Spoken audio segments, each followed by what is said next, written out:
Bonjour à tous et bienvenue dans cette nouvelle vidéo qui va concerner la présentation d'un téléphone et un téléphone qui date, oh là là, il date d'il y a 10 ans.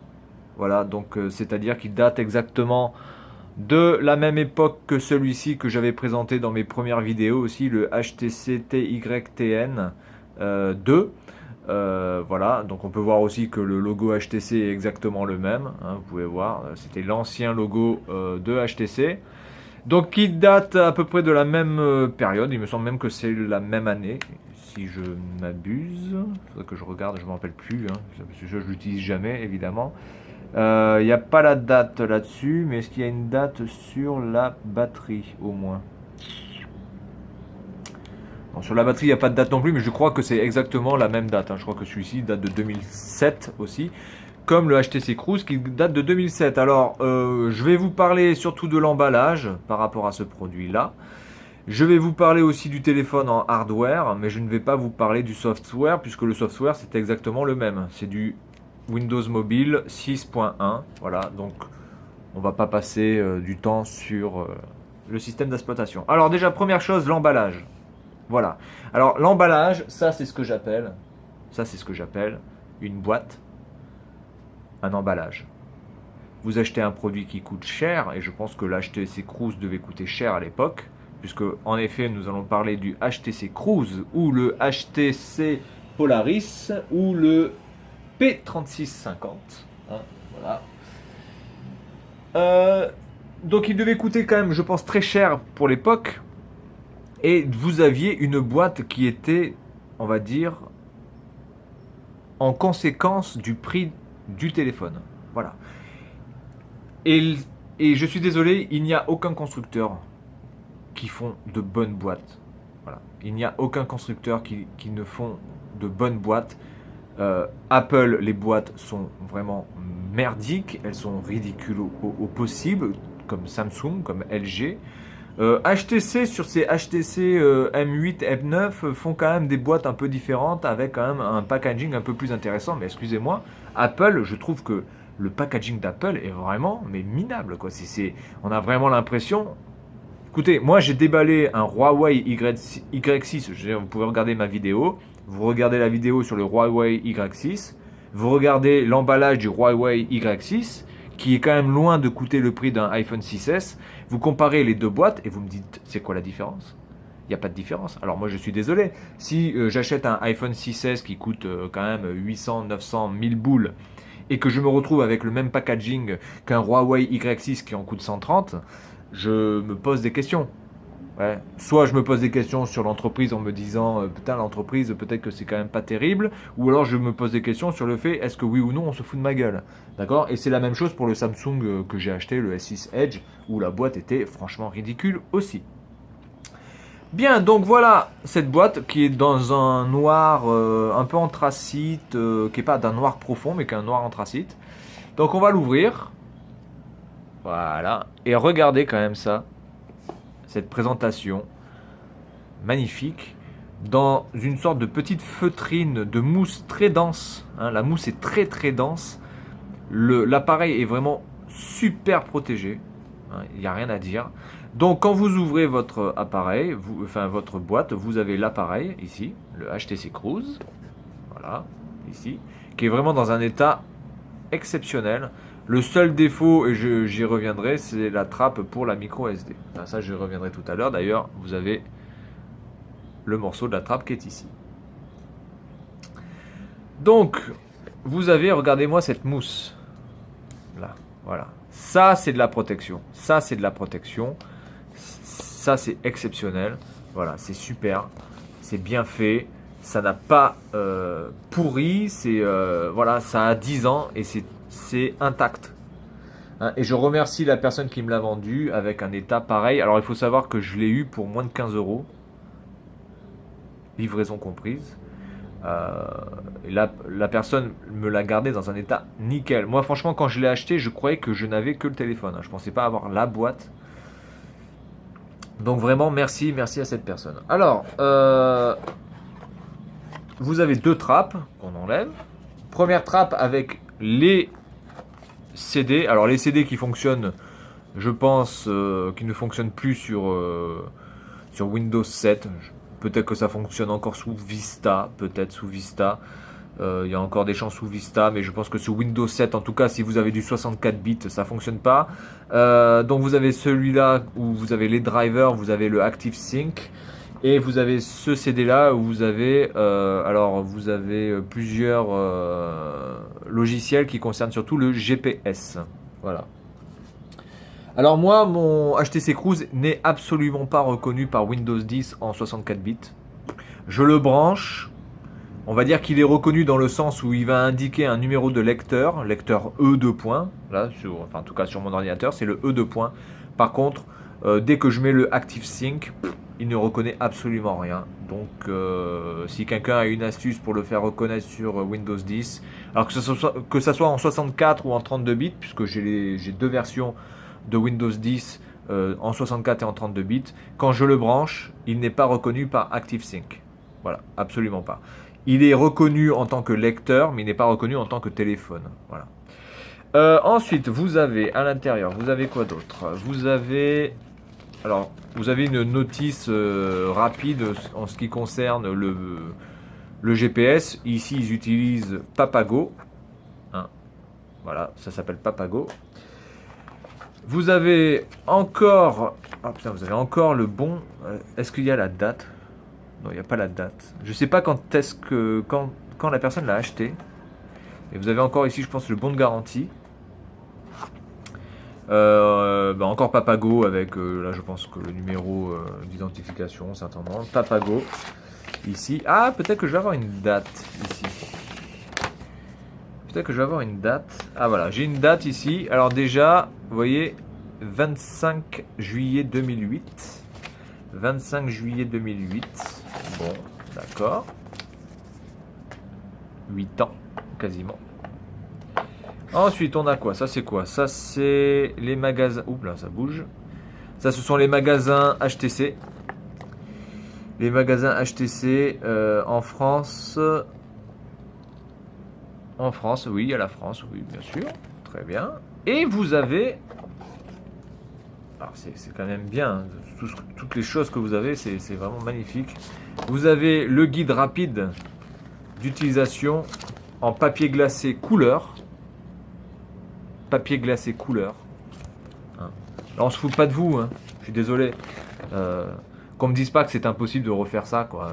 Quand vous achetez un téléphone qui coûte plus de 600 boules, ça me semble le minimum de mettre des choses comme ça dans la boîte. Ça me semble être le minimum. Alors après, on peut me dire, ouais, mais c'est pas écologique, on fait des photocopies, ça tue des arbres, les arbres, c'est la vie, les arbres, c'est ça qui nous donne de l'oxygène. Ouais, si ça te donne de l'oxygène pour dire des conneries, dans ces cas-là, il faudrait mieux que tu crèves, déjà premièrement. Et secondo, je suis désolé, oui, quand tu achètes un téléphone qui coûte 600 boules ou plus, tu es en droit quand même d'attendre un minimum d'intérêt, en tout cas de la compagnie qui te vend le téléphone, et de te fournir quand même des choses qui sont en adéquation avec le prix du produit. Voilà, ensuite on a là tout ce qui concerne par rapport à Windows. Voilà, tout ce qui est les règles de confidentialité, blablabla, de Windows, je pense. Là, vous avez donc les stickers pour vous rappeler votre numéro de série et tout le merdier. Bon, très bien. Ensuite, là, on a un manuel. Là, on a la carte de garantie. Et puis après, c'est terminé. Le manuel, regardez-moi ce manuel. Voilà. Ça, c'est un manuel. Avec un lexique. Dans un très beau petit livre. Voilà. Qui fait 270 pages en couleur. En couleur. Voilà. Ça, c'est pas du foutage de gueule. Ça c'est pas du foutage de gueule. Ensuite, deuxième trappe. Alors, la personne avait acheté une deuxième batterie. La personne avait acheté une deuxième batterie. Moi, j'en ai déjà une. Hein. Ça, c'est la batterie, on va dire... pas la batterie d'origine, évidemment. Hein. C'est une batterie compatible. Voilà, batterie. Le chargeur. Voilà. En mini USB. Hein. Voilà, bon chargeur HTC. Ah, je sais même pas si c'est un HTC celui-ci.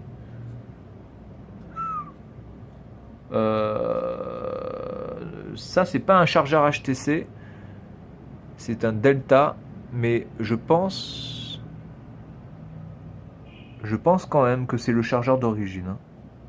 C'est à me confirmer, mais je crois que c'est le chargeur d'origine quand même, hein. Voilà. Ensuite, on a les protections pour, enfin les petits coussinets que l'on met sur le kit oreillette. J'ai un stylet en plus. Et vous avez ici donc le kit oreillette. Alors le kit oreillette qui reste évidemment comme d'habitude merdique en soi, parce que je trouve que bon ça c'est voilà, c'est de la merde, hein, vraiment. Mais au niveau du son, après au niveau de la qualité de fabrication, franchement c'est un très bon kit, hein.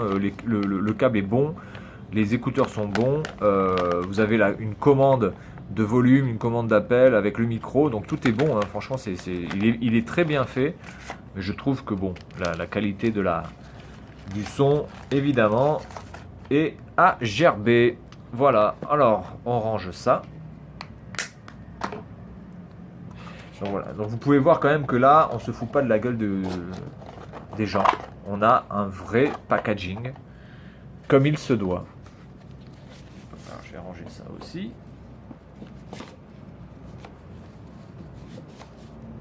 Hop. Et hop, voilà. Ça, c'est bon. Alors maintenant, on va passer au téléphone en lui-même. Alors le téléphone, c'est donc le HTC Cruise. C'est un 2,8 pouces. C'est un 2,8 pouces avec 128 mégas de RAM. Voilà. C'est un téléphone qui est résistif évidemment, hein, voilà. Sa résolution est de 240 par 320 hein, pixels.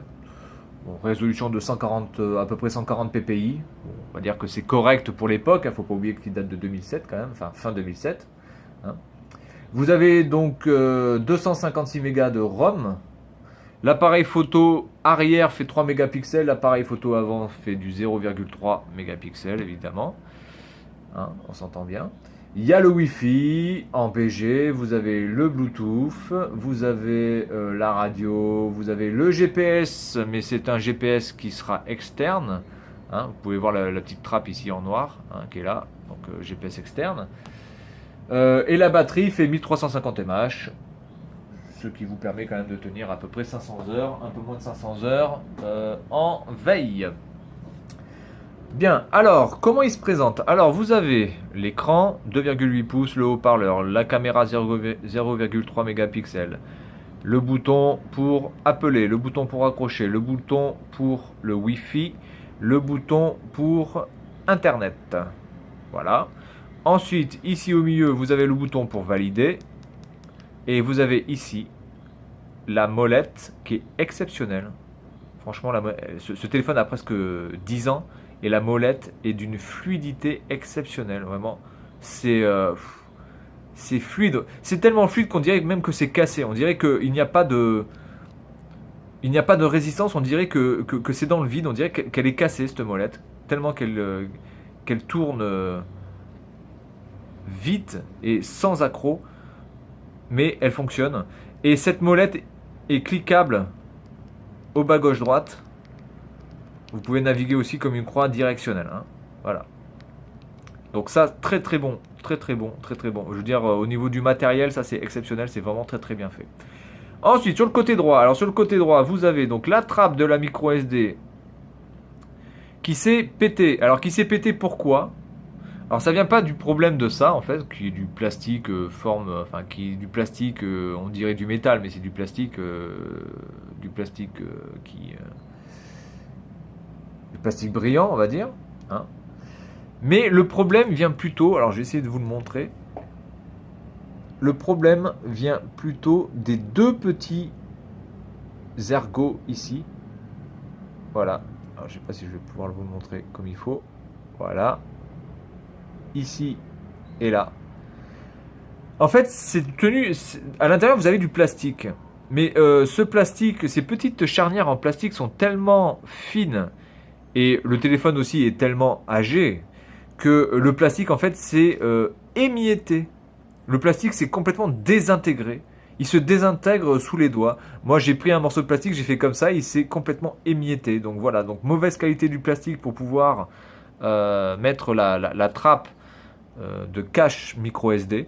C'est dommage. Je pense que ce que je vais faire, c'est que je vais mettre une micro SD, je pense de 8 ou 16 gigas. Je vais l'insérer dedans, je vais prendre ça et je vais le coller et le sceller définitivement en fait. Voilà. Donc ça c'est bon. Ensuite vous avez ici le bouton pour la caméra. Voilà, la caméra. Donc vous pouvez prendre en direct, en appuyant dessus vous accédez directement au menu de la caméra. Ça c'est plutôt pas mal.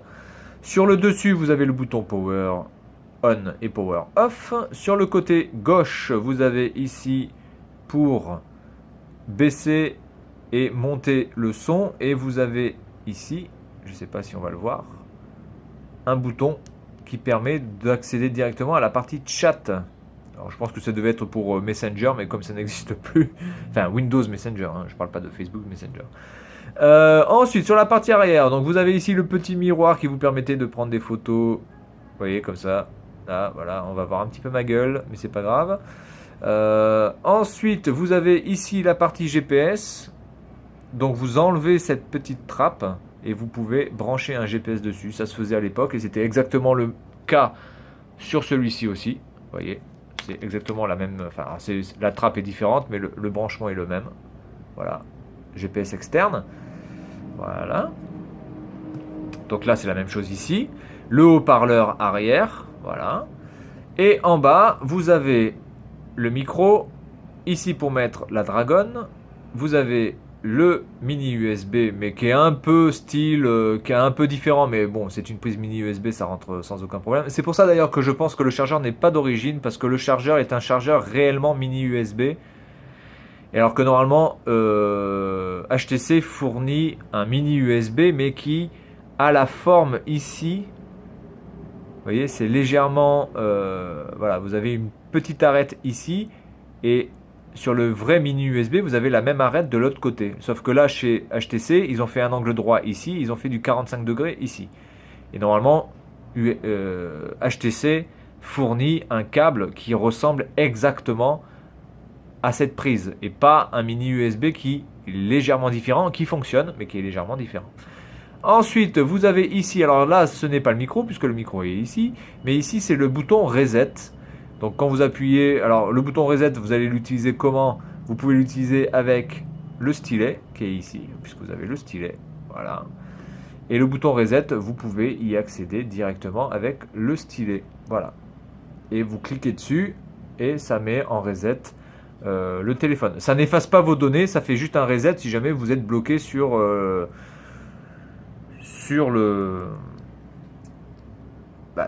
système d'exploitation. Pour faire un reset, pour faire un hard reset, il vous faut appuyer sur ce bouton-là, en même temps. Garder appuyé et mettre le reset. Dès que vous voyez que l'écran clignote, vous enlevez vos doigts des deux boutons, mais vous laissez le stylet à l'intérieur. Et quand vous voyez l'écran qui apparaît, vous enlevez vous enlevez ça. Ah non, c'est plutôt l'inverse. C'est pour ça que j'étais en train d'hésiter. C'est vous appuyez sur les deux boutons. Donc pour faire un hard reset, vous appuyez sur les deux boutons. Vous mettez le stylet. Dès que vous voyez que ça clignote, vous enlevez le stylet. Vous laissez les deux boutons appuyés. Et dès que vous voyez l'écran qui apparaît, vous enlevez. Et ils vont vous dire oui, veuillez.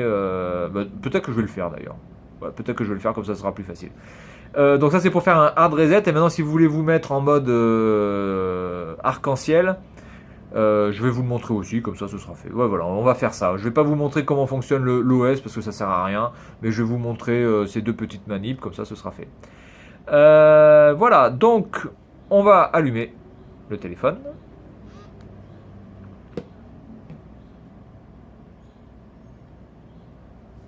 Voilà, et puis je vais faire les deux manipulations et puis on s'arrêtera là. Voilà. Donc c'est un téléphone qui est vraiment sympa. Je pense vraiment pour l'époque, c'était vraiment une révolution d'avoir un téléphone comme ça.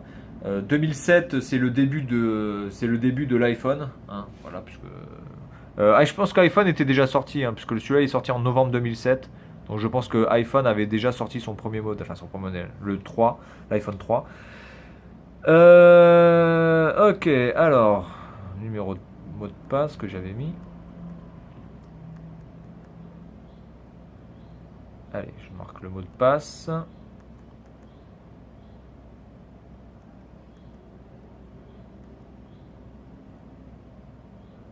Ok. Ok. Voilà. Alors, évidemment, comme moi, je n'arrive pas à le faire reconnaître par mon Windows 10, je n'arrive pas à changer la ROM, et la ROM est en chinois. Donc, je pense que je vais essayer de trouver un ordinateur qui tourne sur Vista, et le faire sur Vista directement. Voilà, donc c'est exactement la même chose que sur l'autre, hein. Voilà, je vais l'allumer aussi. Alors que celui-là, j'ai réussi à changer la ROM, hein. J'ai mis celui-là, il est en comment on l'allume déjà, je ne me rappelle plus. C'est sur le côté. Oui, il est là le bouton. J'avais réussi à changer la ROM sur celui-là. Elle est en français et c'est la 6.5 il me semble. Voilà. Donc alors on y va pour le hard reset. Alors le hard reset. On y va. Hard reset. Je vais peut-être montrer d'abord Ouais, je vais peut-être montrer d'abord pour faire le mode arc-en-ciel, là, le mode radio. Alors le mode radio c'est facile. Vous appuyez sur sur le bouton de la caméra à fond. Vous appuyez une fois sur reset. Tac. Il redémarre. Vous laissez appuyer sur le bouton de la caméra. Et voilà, vous y êtes. Vous êtes en mode SPL, radio. Moi, je sais plus comment, je sais pas. Il s'appelle bootloader. Voilà, bootloader. C'est le mode bootloader. Voilà, donc moi je suis en SPL 3.13. Donc bon, j'espère pouvoir le changer. Parce que c'est en chinois. Donc ce serait dommage que je le garde qu'en chinois. Je voudrais bien l'avoir en français. Ensuite, pour sortir de là, moi j'ai pas trouvé d'autre technique que d'enlever la batterie. Voilà. Et de remettre la batterie. Alors à l'arrière vous avez rien, vous avez juste pour mettre la carte SIM et la batterie, hein. Hop, je redémarre. Voilà, donc là vous pouvez voir que c'est un peu différent, sauf que là je l'ai en français, hein, évidemment, j'ai réussi à le mettre en français. Voilà, donc j'espère faire la même chose avec celui-là. Ok, ça je l'éteins. Là on est vraiment dans le vintage, hein. Vintage total entre le HT, le TYTN2 et le Cruise. Voilà. Donc là il va redémarrer normalement.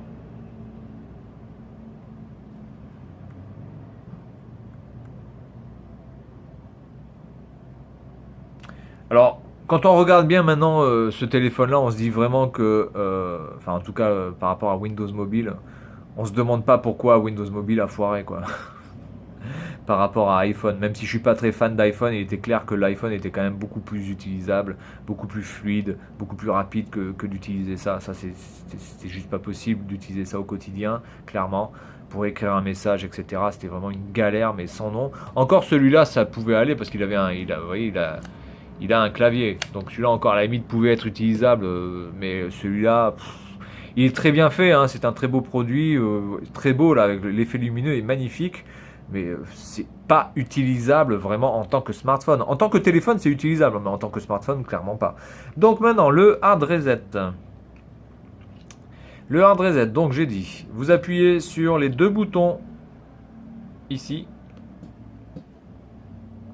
Hop, vous faites reset derrière. Allez, vous voyez, ça clignote. Hop, j'enlève.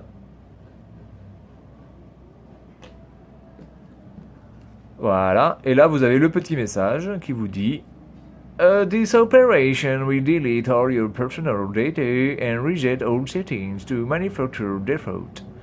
Press Send to restore manufacturer default or press other key to cancel. Yeah, motherfucker. Bon, alors je vais pas le faire. Donc en fait, quand vous appuyez sur le bouton vert, ça va tout effacer, ça va tout réinstaller comme à l'origine. Là, je vais pas le refaire parce que je l'ai déjà fait et puis j'ai pas envie de passer mon temps là-dessus. Donc vous appuyez sur n'importe quelle autre touche et ça va annuler ce que vous avez fait. Voilà, donc j'appuie sur ce bouton, ça va redémarrer. Hop, et voilà. Bien, mais voilà, donc c'est terminé pour cette présentation de ce téléphone. Alors je vais pas donner de note parce que ce serait complètement stupide de mettre une note sur un téléphone qui a plus de 10 ans, qui est sur un OS qui n'existe plus.